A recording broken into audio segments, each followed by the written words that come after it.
Il est fidèle.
Merci pour la grâce au kitoko skokoro biso enfin kente basko sanat na isika oyo l'après-midi alelo.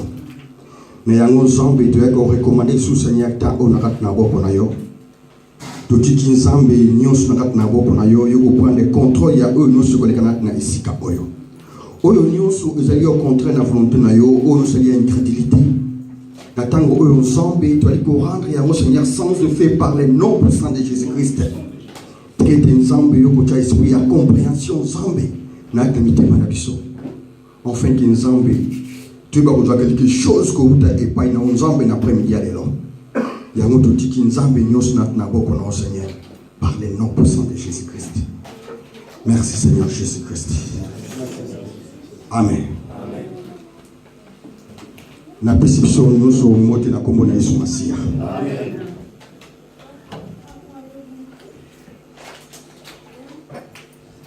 Dieu merci pour la grâce que vous avez accordée pour la après-midi à l'élo. Mingi badui grâce au thème biso nzamba si vous savez ngulu ya kokoma na isika oyo na après-midi à l'élo pour na ko adorer pour na koyoka maloba na ye parce que maloba na ye yango nde ezali bomoi pour atia na bafina biso. Alléluia. Alors, nous allons continuer toujours dans le thème pour le pasteur sur les raisonnements. Alléluia. Makanisi. Alors, pasteur, a été un raisonnement. Yango ezali pour empêcher que Nzambe aille pour sala pour agir na bafina biso. Parce que na tango mutu akomi ko raisonner na ndenge na ye alors ba raisonnement wana ezali ko memaye na kati na masumu na kati na kufa. Alléluia. Alors nzambe so salinga grâce pour na kopesa nga susu moi boanya pour na continuer na message na biso. Alléluia. C'est les raisonnements. Alors tant nous nazo ko méditer nazo kanisa nakati na mokili ba maman ceux qui a comme na mukumba pour na bobota, il faut à se préparer. Alléluia. À se préparer pour na mwana oyo akoya. Faut ko bonsle ba bilamba na ye, chambre na ye, metu na ye, oyo bana kolala. Alléluia. Pour mwana wana azla malamu. Ose la pauvre, ose la riche, même pas pauvre, il faut asala tout même na muke oyo azana ngo. Pour na aiba ko préparer les ex pour na kinana na mwana wana. Alléluia. Na utala susu nzamba slipiso grâce tu na na mboka oyo. L'état azo sunga lisusu. Alléluia. Na tango mama komi na mukumba, l'état aza ko pesa moi quelque chose pour na ko bomisa. Fini ya mwana wana. Alléluia. Wana l'état. Alors, tant na yisi ko na kati na bonzambe. Na otala ke tant nzambe asali mokili asali biloko nyonso. Ana biloko asalaki et Seigneur qu'il fallait mutu moko azala wana comme gérant pour na prendre soin ya biloko wana. Alléluia. Ayeba ekutila mutu Adam, hein? Pour na azala gérant ya biloko nous sommes oyo nzambe akelaki. Alors, nazomona ke mutu tango aina mokili ayekuta nzambe asi abomisa nyonso. Donc pour na biso bato tozali ko basé na biloko oyo nzambe asala. Alléluia. Amen. Mutu asali eloko moko te na kati na mokili oyo. Toyekuta nzambe asi akela nyonso po na biso. Ati na disposition na biso po na eba na kusunga biso. Alors, mutu sikoyo il fallait atosa to abanda kosalela biloko oyo nzambe apesi ye. Mutu aboyi kosala biloko oyo nzambe apesi ye, mutu asoko linga asala biloko mosusu mpona ye moko. Alléluia. Mutu akomi kolinga aede neti nzambe. Ok, nzambe asi abomisa nyonso mpona biso. Defo soke tozala malamu na sina mokili oyo. Bino ote koloba ke na tango mama afina mokumba esengeli ke ba parents bayeba ko se préparer pour l'avenir mwana wana. Ne mpona biso na nzambe. Surtout tali l'état kutu azala zui makanisi wana ko aider ba mama mususu to ba famille mususu o ba li ba pauvre. Pour na ko préparer avenir ya ba. Alléluia.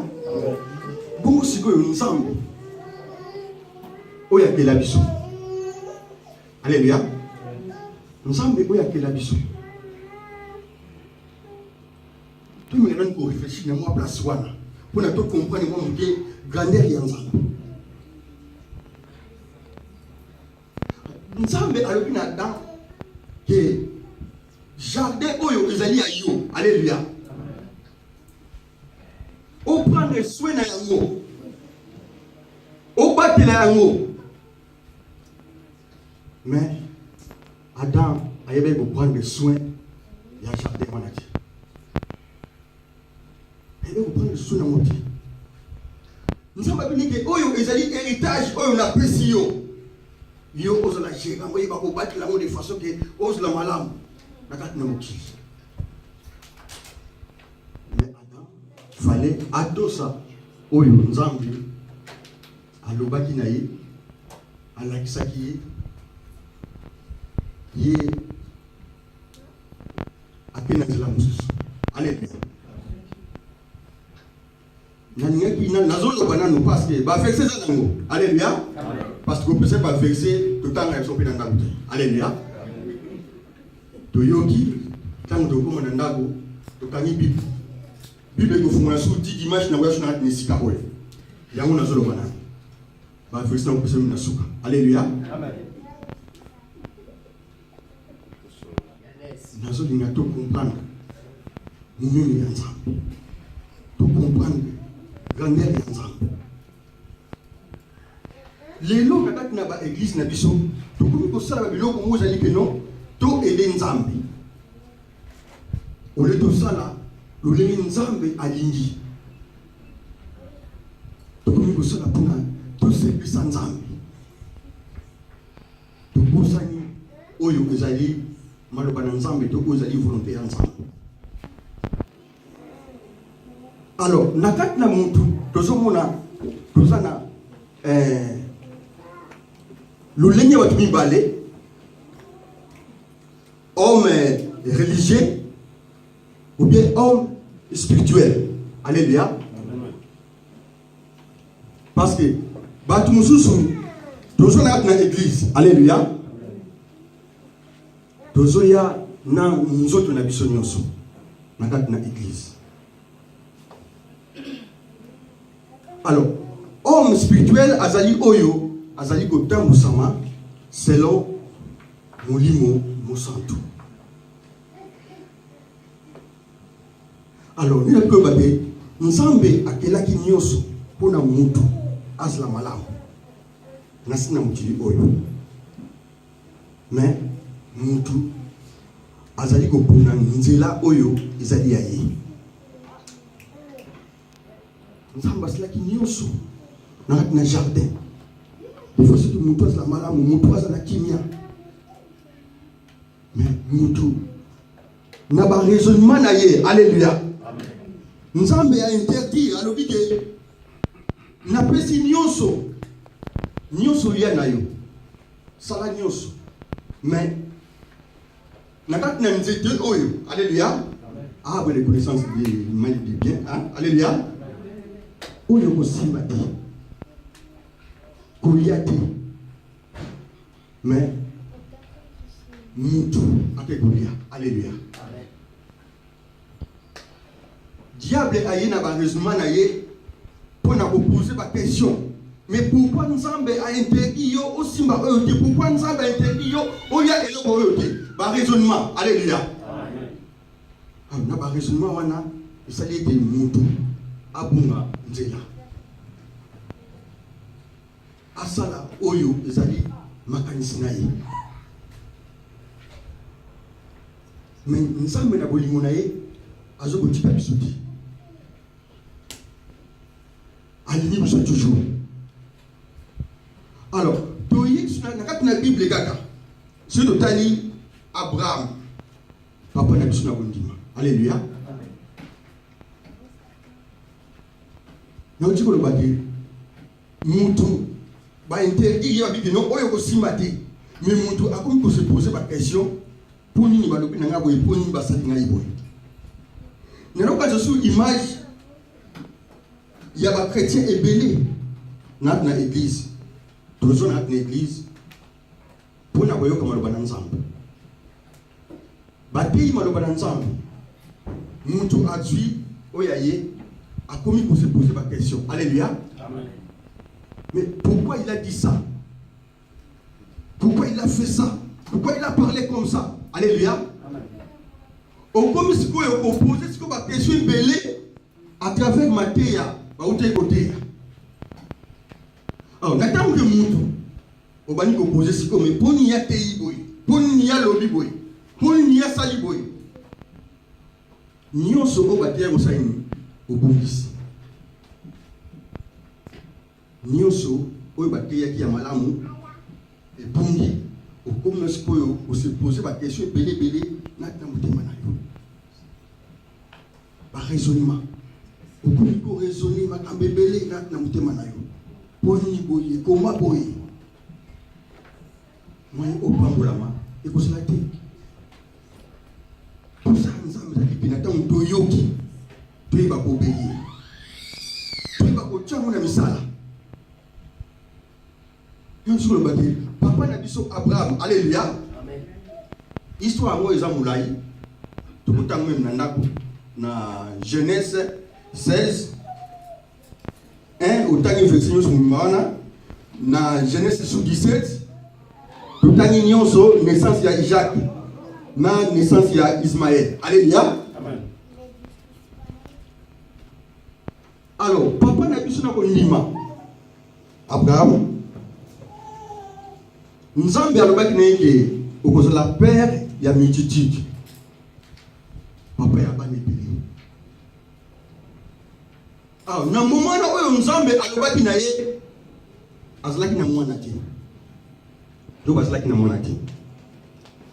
Mais Nzambe aprometaki ye. Alors, muntu sikoyo avandi ba resume bandi. Ye na mwasi na ye. Babani ko raisonner. Mais Nzambe alobaki na biso ke tokozala parents, tokozala ba père ya multitude. Mais tovandi mais izo ya te mais bakomi ko raisonner na ndenge na bango. Alléluia. Amen. Tisuka nango mwasi ayeko tinda mobali akende bopima na mwana ya musala. Alléluia. Amen. Pona nini bazwa mwana croyant que mwana wana ko baboti ye wana mwana ya promesse oyo Nzambe asile ko promettre. Pour le raisonnement. Alléluia. Amen. Bayoki maloba ya Nzambe alobi na bango. Esengi bana na kimia badila momani oyo Nzambe akoba ko visiter bango siko bavandi babani ko raisonner. Na kibumu baloki solution na ndenge na bango. Ba chrétien belé to ba to belé to soluka ba solution ya ba problème na mayi na biso moko na makasi na biso moko na volonté na biso moko oleto zela ozali volonté ya Nzambe.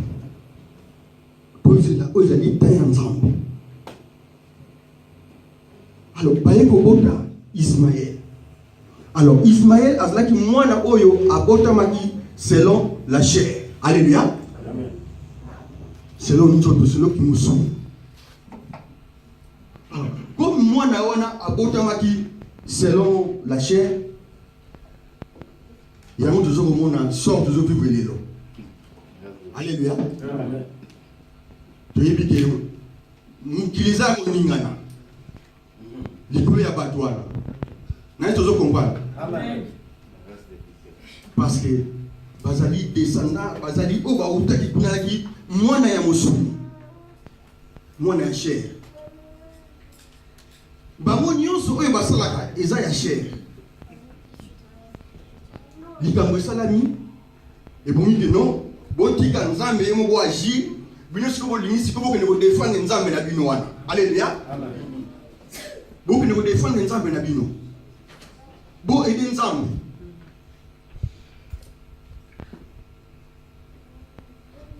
Wana selon la chair.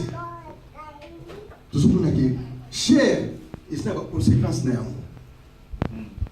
Nyonso oto ko sala ya musuni. Malgré moni ke na sala na ndenga musuni mais esimbi. O moni ke na mintu na esimbi. Mais conséquence nango ezali.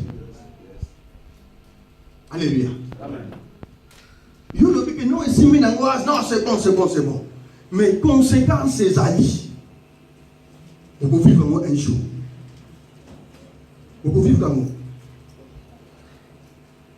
Alors, biso sikoyo toza ba descendant ya Isaac. Alléluia. Amen. Mwana wala ki mwana selon la promesse de Dieu. Tozaba oyo esengeli totambusa selon molimo mosantu. Tozaba oyo tokoltambola selon la chair te, mais Dieu va kotambola selon l'esprit. Il y a une différence entre nabiso wana nabiso. Alléluia. Amen. Différence ya mwana. C'est-à-dire, agissement na bango, na oya biso, eza différent. Parce que nous avons oyo, nous avons dit la promesse. Nous avons dit ensemble. Oyo nzamba benya kibiso. Oyo nzamba pona kibiso. Seigneur tout le monde s'amène na mokili non, nous avons dit ensemble. Alors nzamba vraiment aligné biso mingi. Alléluia. Amen. Nzamba aligné biso mingi. Mais biso bato nzamba ya kelaki biso d'ici quand tu comprends kaka oyo ezali monene ya nzamba to volonté ya nzamba te. To limita monyoso kosala oyo ezali selon la chair. Na ba problème na yo tika nzambe aiba kwa shi. Mais au niveau tika nzambe aiba kwa shi te. Nzambe ayebi yo que non asala yo mwasi asala mobali na ndenge nzambe asala yo mwasi yeba ete ozana mobali na yo aza quelque part oyo nzambe asabomisa. Alléluia. Amen. Ni penza masala mobali donc mobali fa yeba que non azana mwasi na yo azali quelque part oyo yemo nzambe asabomisa. Alléluia. Amen. Donc use la kata ya nzambe parce la précédé la kata ya nzambe ekoba dilata ya nzambe. Abraham aboye ko dilata ko dilati ya nzambe. Baliko luka baliko raisonner ndenge na bango baluka solution. Baliko produire Ismaël. Parce que non, moi na promesse yewana. OK yewana ti. Lelo et comme il y a un problème. Tout cela est ensemble.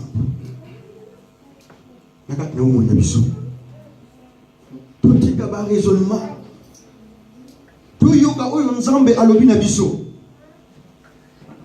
Tout est une promesse. Il y a ensemble. Alléluia. Les nous battent belé. Azoko linga muntu aya kolobana yesu ki mo prophétie. Pour na bomo ine pour na azala sir. Alléluia. Pour na koma sir. Akoma na mo assurance pour na vie. Mais pas prophétie, ya ngo tuzana na maboko na biso. Amen. Amen. Prophétie ya ngo yo. Kusila tike mutaya kolobana oke no yaka fukama abana kolobana sur n'importe quoi. Prophétie ya moyo nzambe sa loba na biso. Nzambe sa loba pour na biso. Mais biso toujours ko ignorer. Que solution na maboko na biso. Que solution za pa na biso moko. Non to ko ke papa moko ta ko nyate mwana abasulu bota mwana bango ke mwana na bakukuta ba condition za difficile. Non. Faut pas cela tout, même si on a un bon motif pour cela tout, moi on a quand même azala moi malade. Alléluia. Amen. Mais ceux qui va pas rentrer tous les se tracasser. Que les luna bota moi na que moi na la malade. L'état que tu as mboka oyo ati suma boko no ko sunga. Hein? Bote bana bazala malade. Bongo siko nzambe ko ya biso. Bongo nzambe ya biso. Ça rotika biso. Ça rotika yo. Nzamba yebio. Nzamba zo mona yo. Ningo sina ko moyi. Nzamba zo mona yo. Ningo to za Bible na biso. Totangi na Psaume 39:16.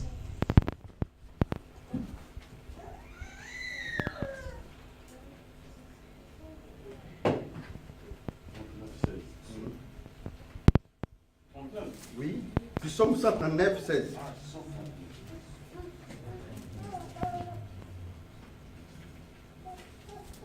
Alléluia.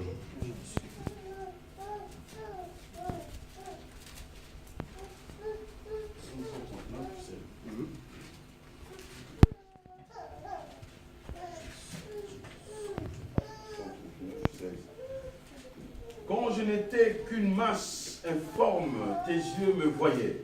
Alléluia. Et sur ton livre étaient tous inscrits les jours qui m'étaient destinés. C'est vrai ça?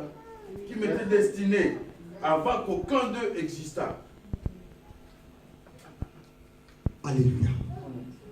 Alléluia. Amen. Avant que Obotama, alléluia. Amen. Avant que va former yo, Nzambe ayebaki déjà. Obozala, Obotama. Alléluia. Tout le monde doit réfléchir. Alléluia. Pour tout le monde avoir mon Nzambe, pour tout le valeur na biso. Avant Obotama. Nzambe ayebaki déjà. Alors comme Nzambe ayebaki déjà que yo Obotama, yo kozala, alléluia. Asa bonisa nyonso pona yo.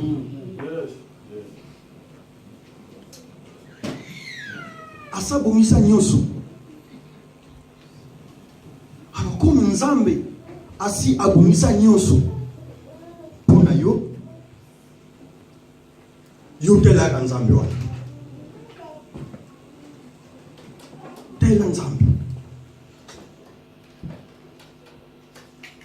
Na Bible, comme Nzambe ayebi ke yo ozana na mokili oyo.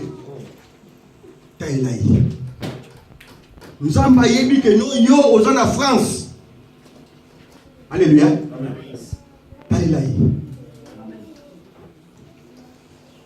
Oh mukanda usuki nini? Koza una société, alléluia. Koza na société. Parce que Nzamba ayebi ke no yozo la kana mboka oyo. Hein? Ayebi na. Nzamba ayebi. Mais ayebi tanini, oya kopesa oya ngo. Ayebi tanayi. Pour Nzamba ni mta ayebi avant kutobota mababota yo Nzamba sa yebaki yo déjà. Mais Nzamba ayebi mutema na yo. Abi ke mwana wa lo senge loko sina pesi loko na minji oyo ta musa ko pengwa. Amen. Alléluia. Amen. Ta musa ko mo soufier koleka. Ta musa ko boka ngai. Alléluia. Amen. Na minji wana akopesa yote. Po ye mutayebi yo koleka. Nzambe ayebi yo koleka. Afa obota. Nzamba ayebaki déjà.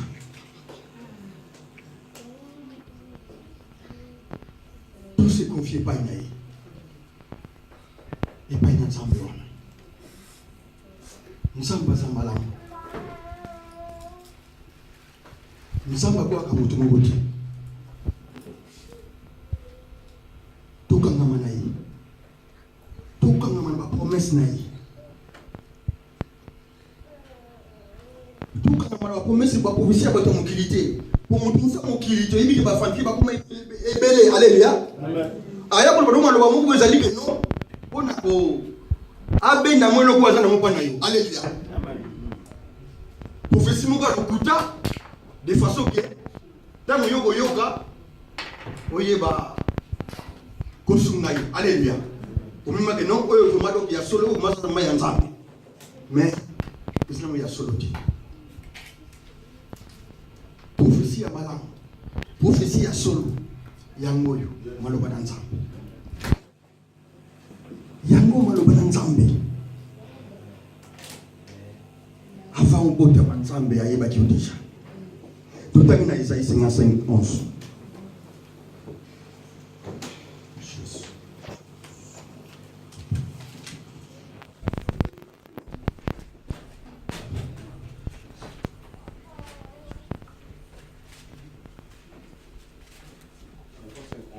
Ouais.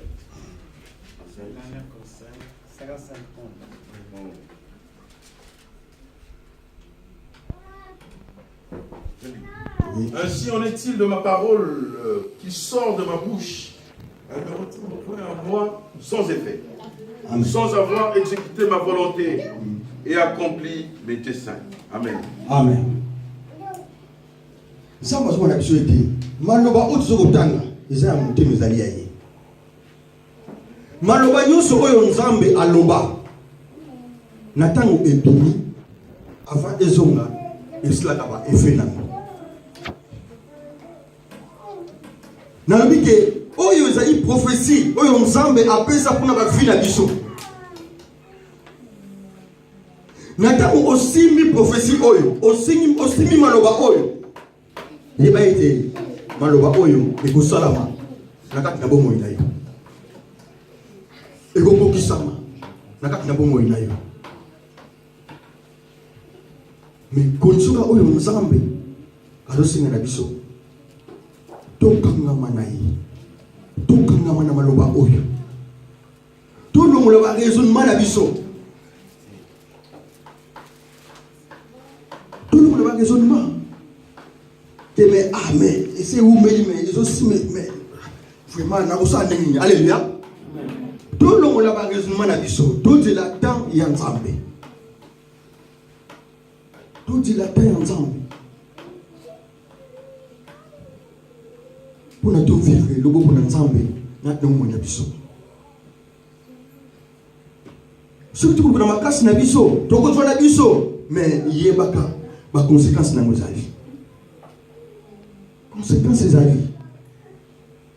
Ezali. Alors, olisi koyo na yeba ko fuba conséquences. Na ndomo ya ngai tokangama na Nzambe. Zelata ya Nzambe. Pour te osepela na kati na bomoi na yo. Totangi suna Esaïe toujours, Esaïe 41:10.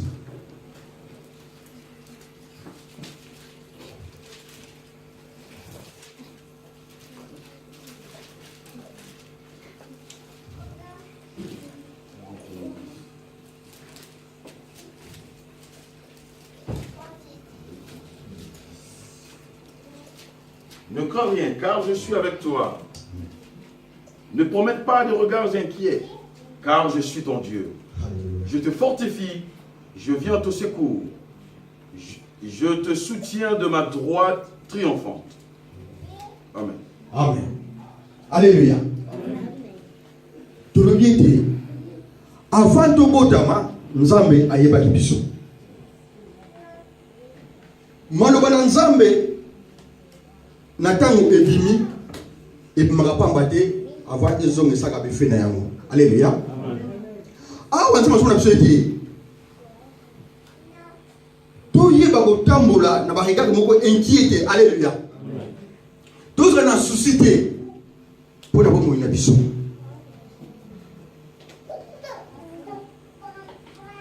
Na nyonso